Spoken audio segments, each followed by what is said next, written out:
Okay, folks, just wanted to show you, um, now that I have planted all the vegetables I have been growing, waiting to get into the garden. As you can see, they're a little dilapidated.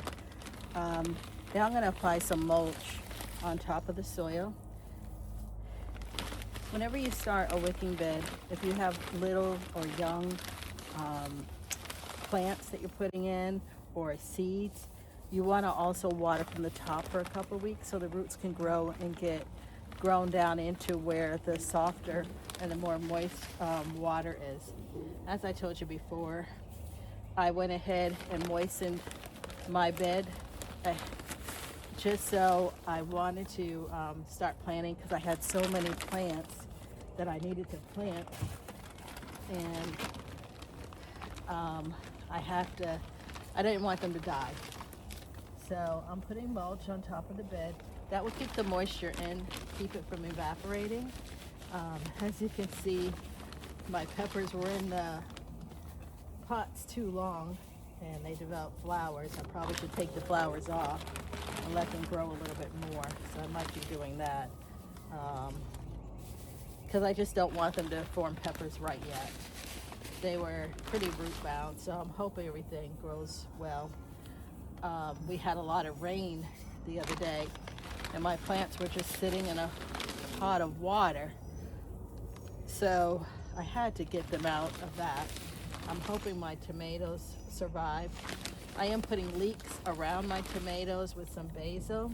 This will help with pests. Trying to prevent aphids and other little things, critters. So I should say aphids, not aphids. So the basil will help. You always plant basil with your tomatoes.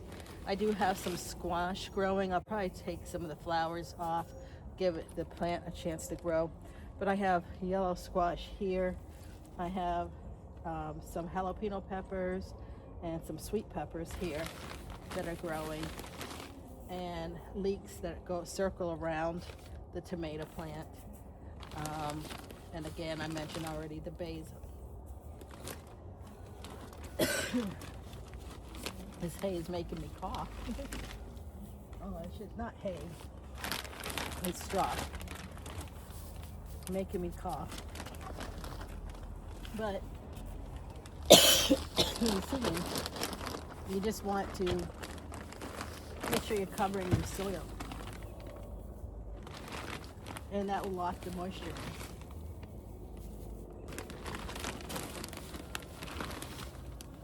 in. And I picked this up at Tractor Supply.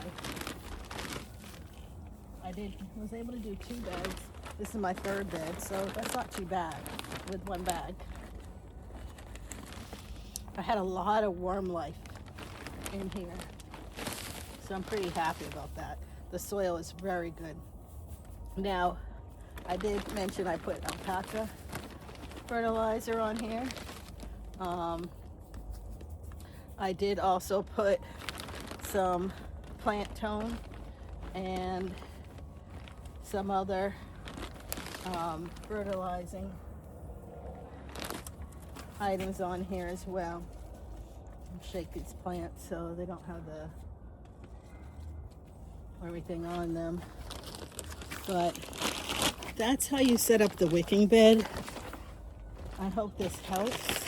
I have 2 more that I need to set up. I'll probably video those and post those up as well. But it's just a good way to save money in the long run. These wicking beds will last over 10 years if you take good care of them. I have them enclosed to protect that plastic from the sun, and that will help out quite a bit. Help them last a lot longer.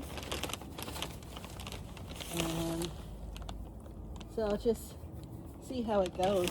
And I'll keep everybody posted as to how my garden's coming along. Again, it's a lot of work, so it's taking a lot of time. I've been growing other things in addition to that. I have potatoes growing. I have purple tree collards growing. okra, more onions. I have a tunnel in the back.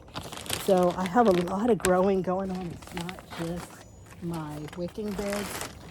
And so just trying to keep everything moving. It is a lot of work. Again, I'm doing this myself, which is something I enjoy. When you get to a certain age, you become an empty nester. You need a hobby. And gardening is my hobby. It's something I greatly enjoy. And it gets me moving.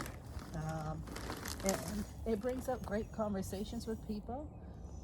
And so that's another reason why I like it. There are a lot of people out there that garden as a hobby. It can be easy to do, very easy. Gardening is not difficult. It's not rocket science at all. Anybody can garden. Some people feel as though, oh, I have a green thumb. Not really.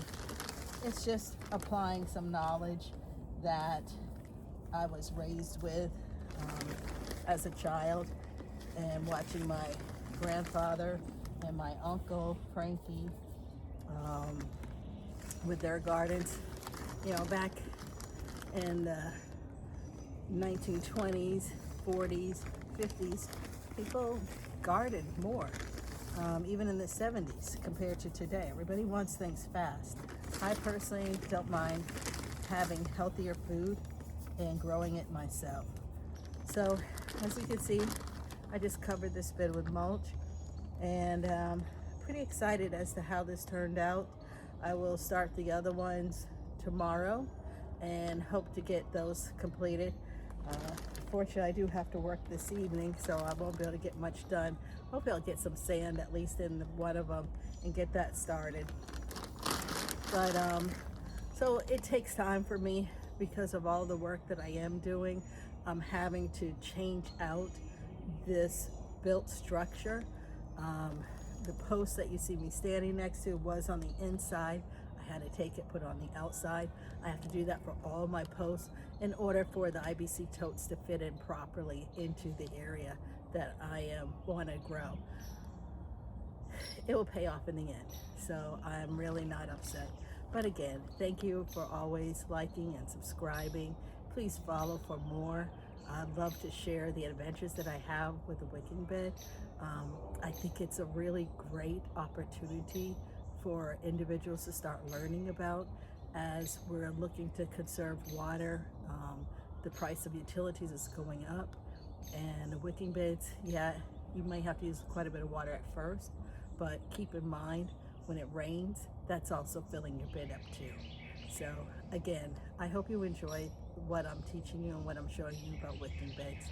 And thank you, and always follow, like, and subscribe. Thank you so much.